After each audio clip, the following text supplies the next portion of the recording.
Hi everybody, this is Judy at Judy in the Kitchen. Today we're talking about pinto beans, and I have a list of foods that are known to pair well with pinto beans, broken up into different categories. So if you're looking for ideas, hopefully this will help you out. In the protein category, including legumes, nuts, and seeds, we have bacon. Other beans that go well with pinto beans, like black beans and kidney beans, go well with them, as do beef, eggs, ham, and pork.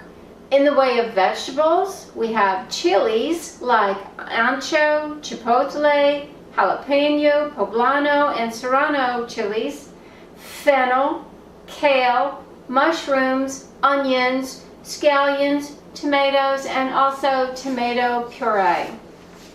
In the way of fruits, avocados, lemons, and limes go well with pinto beans.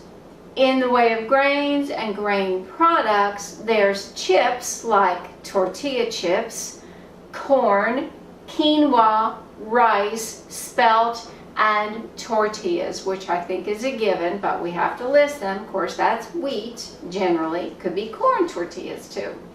In the dairy and non-dairy category, there's cheese, primarily cheddar cheese, and then there's jack cheese as well. In the way of other foods, there's barbecue sauce, beer, liquid smoke, maple syrup, mustard, oil, especially olive oil, stock like vegetable stock. I do hope this helps you out and gives you some ideas for something a little different to do. This is Judy at Judy in the Kitchen. Bye for now.